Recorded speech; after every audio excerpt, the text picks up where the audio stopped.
another edition of Boxing for Real. I'm your host, Don Omega. This is Iron Truth. Let's get going. Today we're going to go ahead and talk about the upcoming fights this weekend. That'll be Spinks versus Karmazin. That's the only fight to be shown this Saturday.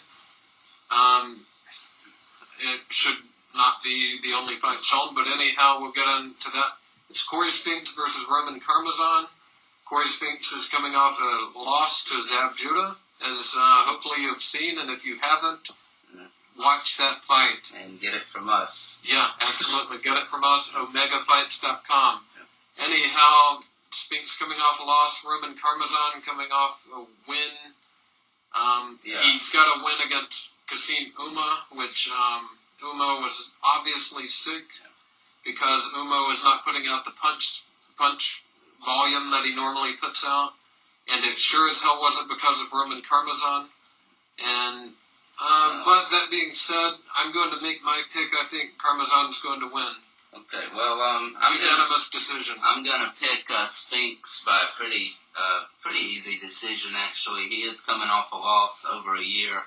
Fighting now since February of last year against Judah, of course, where he got knocked out in the same place he's fighting now, coming back to his hometown in St. Louis at the Savas Center. Karmazin is a very average fighter, really. Doesn't do anything great or special. Caught Uma on a very bad night. Uma was sick. Uma, the few times he did put punches together, he landed them, stumbled Karmazin, actually had him hurt up a little bit. Sometime, I think it was somewhere around the 6th or 7th round. If Uma was Uma that night, he would have knocked him out, I believe. Kasim Uma had 3 wins since then, all dominating performances. Karmazin has done nothing since then, last July. So it's his first fight in almost a year also. I expect Spinks to, if he doesn't pull another track meet performance, then he should be able to beat this guy with his defense. He's very slick. He has very good hand speed. He is moving up to 154 from 147. This will be his first fight at the junior middleweight division. So, we'll see if he brings any power with him. He had none at 147. Maybe he can gain some. I doubt it. But I think we're gonna see Spinks put on a pretty good performance. I say probably about 8 rounds to 4. He should beat Roman Karmazin. Hopefully, Kasim Uma can get the next shot at Corey Spinks, and somewhere down the line get the revenge rematch with Spinks is scarred. He's scarred, man. He's scarred. Yeah. No, he's not scarred of Karmazin, but I am interested in the fight. Spinks does matter. I don't like him myself either at all. Karmazin means nothing to me at all. I think Spinks is important. Yeah, moving on the undercard, they were supposed to show Steve Cunningham versus Guillermo Jones, but this was a cruiserweight fight for the IBF title. And was supposed to be shown. Now it's not being shown because Guillermo Jones didn't show up for whatever reason. Sick, apparently. Sick or gay or something. Probably the second one. For whatever reason, he's not showing up, and the fight is not being shown. Steve Cunningham actually defeated Jones in a previous fight by a 10-round decision, actually, also. So this was going to be a rematch, but that's off now. Now, what they should do is put Steve Cunningham against Marc Mormeck. That would be perfect. Just go ahead and put those two together. They're fighting anyhow. I'm sure that would be hard to put together, though. So, okay, at least show Mormeck fighting. Yeah, he is on this card. The card against a journeyman named Damon Reed. Doesn't matter who he's fighting. They need a fight to fill in. Cunningham is not fighting at all now. Reed has over 40 wins. He's got 11 losses. That's not that bad of a record for a journeyman. Yeah. He's got a lot of knockout losses, I do believe, but anyhow, show him anyhow. Yeah. Why not? Mormeck. It's a cruiserweight. Yeah, they were going to show a cruiserweight fight. Mormeck is one of the best cruiserweights in the world, was the best cruiserweight in the world before getting beat by O'Neal Bell by knockout this January on the Judah Baltimore undercard. Mormeck dominated Wayne Braithwaite, who was widely considered the best cruiserweight in the world. And Mormeck, I don't care what the poll said, Mormeck should be called Black Thunder. But speaking of Mormeck's opponent that just beat him, O'Neal Bell, let's move along.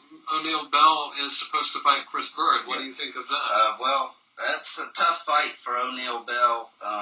Gonna have to see how Byrd handles the weight move. He's coming down in weight from the heavyweight division to meet O'Neal Bell for the Cruiserweight Championship at Cruiserweight, of course.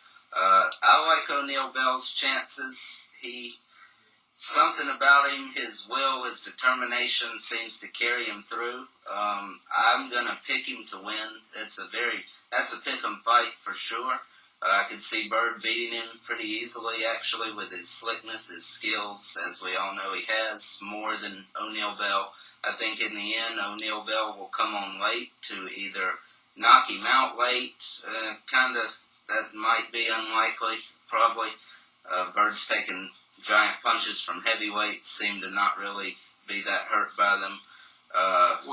In some cases. In most cases, he can take a pretty good punch at the heavyweight division, so we'll have to see. And O'Neal Bell, I think he'll come on late. His will and determination will win out for him. So if history is any indication, he will come on late after he's been getting his ass beat the whole fight. Yeah, and we'll have to see. And he'll knock Byrd out. That's in discussions. Nothing signed. Don't know when that would happen. Sometime later this year, of course. I'm going to go ahead and disagree, and I'm going to pick Chris Byrd. I think he'll win. I don't know. The weight might be an issue though, because he's waiting all this time to go back to go down to Cruiserweight. And it'll be interesting to see this, like Iron Truth said, it is a pick-em fight. And basically I think it's going to depend purely on Chris Byrd, which Chris Byrd shows up. Is it going to be rapid-fire Chris Byrd, or is it going to be, I think I'm a brawler Chris Byrd? Yeah, like the last fight with Vladimir Klitschko. If he comes in thinking he's a headhunter, if he thinks he's going to be knocking people out left and right, I don't think he's going to win the fight. Yeah, he'll probably be knocked out himself if he comes in with that kind of style. This will definitely generate some interest in the Cruiserweight division. Chris Byrd, not a very marketable name, but he is a former heavyweight. Compared to Cruiserweights, compared to Cruiserweights, definitely. So it will generate some interest, which it does need it in the Cruiserweight division.